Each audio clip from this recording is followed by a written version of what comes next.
Hi, this is Danny from dannysdesigns.com, and today I want to show you how to make this cute little box.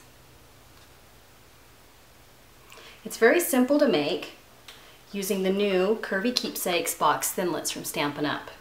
In order to make the box, you're going to need to cut out 2 of these. To start with, I have a 6" by 8.5" piece of Lost Lagoon cardstock. And as you can see, I've stamped it using the Letterpress Winter photopolymer stamp set. I used these 3 stamps and stamped them in Lost Lagoon ink on the Lost Lagoon cardstock. It's a tight squeeze, but you can get 2 of these cut out, 2 of these die cuts cut out of this 1 sheet of paper. To start with, I always use my magnetic plate because it helps hold the thinlits in place. I have my clear plate down and now my cardstock. And you want to place the thinlit down, and this is going to be your longest edge. This is the piece that you have to make sure you really get on the cardstock. It's going to be close to the edge, but you don't need to worry because on the thinlits, if you flip it over, you'll see that the cutting edge is all the way on the inside. There's extra metal on the side, so if it's hanging off by a little bit, you're still okay. It'll cut it out perfectly. So the way I have it is I have the point really close to the edge here, the bottom corner close to the edge here, and then this piece kind of angles in. And of course my magnetic platform holds all that in place. Add my top plate, and I'm going to run it through the Big Shot. It pops right on out.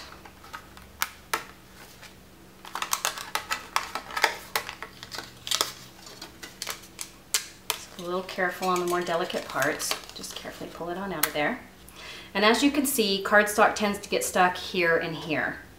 All you need to do is grab your paper snips, or you can use like a toothpick, something thin, and just poke it down in the hole and it pops that cardstock right out.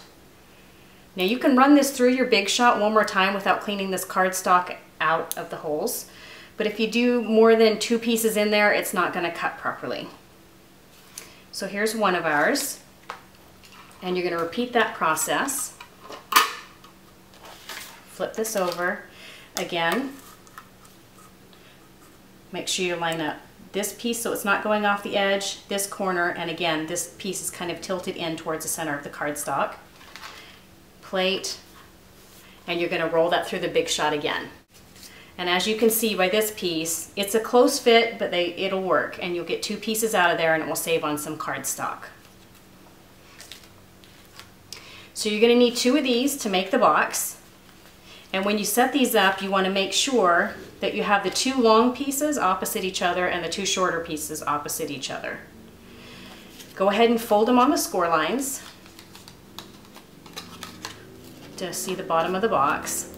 And you'll notice that the bottom of the box isn't square. It kind of comes in and is a curved angle right there. And I'll show you the trick to lining up the base. I've gone ahead and put sticky strip on one of these. You just need 2 pieces on one, the other one you don't need it on there. Okay. And if you're like me and you have sticky strip and you don't know how to get the back off because you have fingernails like I do, I just use my paper snips, stick it on there, and peel it off. Now we made this box recently at one of my downline meetings, and we discovered that the key to lining up the base is not to look at this corner at all, but you want to line up these 2 corners where the pieces are going to meet. So again, making sure the 2 long pieces are opposite each other, we're going to line up these 2 corners and these 2 corners. Make sure they're right next to each other and go ahead and press it into place. And as you can see, they don't line up perfectly right here.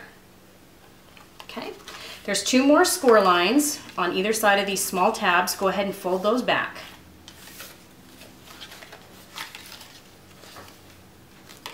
Okay, and now in order to form the box, what I like to do is I take these 2 rounded tabs on the shorter flaps and I kind of push them down and make the sides bow out.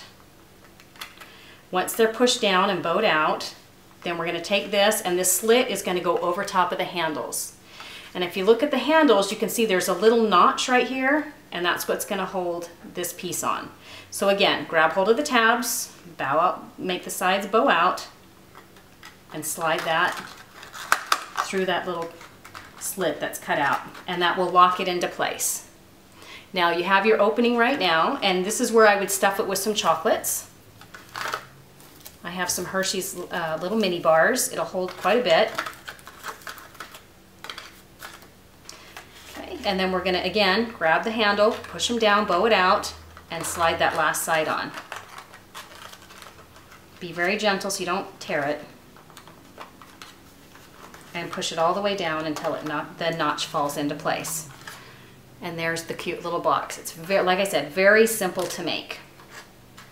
Now for my tag, I use the Cheerful Tag stamp set. I just use the quick to and from stamp set right there, or sorry, stamp image right there. And I cut it out using these little tags that come with the Curvy Keepsake finlets. For this I have a piece of our silver ribbon, 8th inch silver ribbon. It's about 10 inches. Stick it through my handle. Add the tag on.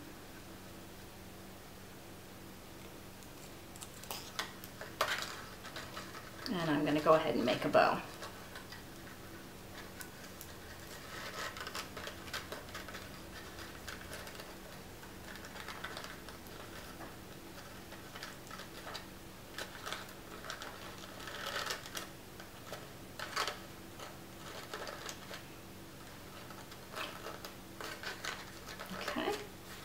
And there's your box. Like I said, very quick, very easy, and I think they're just adorable. Just make great hostess gifts, great presents for friends. There's all kinds of uses for this box. Now again, we made these at my downline meeting, and Kelly made this one. We started off by stamping this chevron image from the Work of Art stamp set, this one right here, in the Whisper White craft ink just along the sides. Once that was dry, we assembled our box.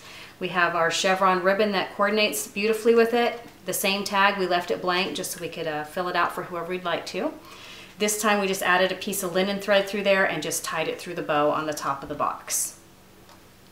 If you have any questions, go ahead and contact me. I have my website linked below, and I hope you enjoy. See you later.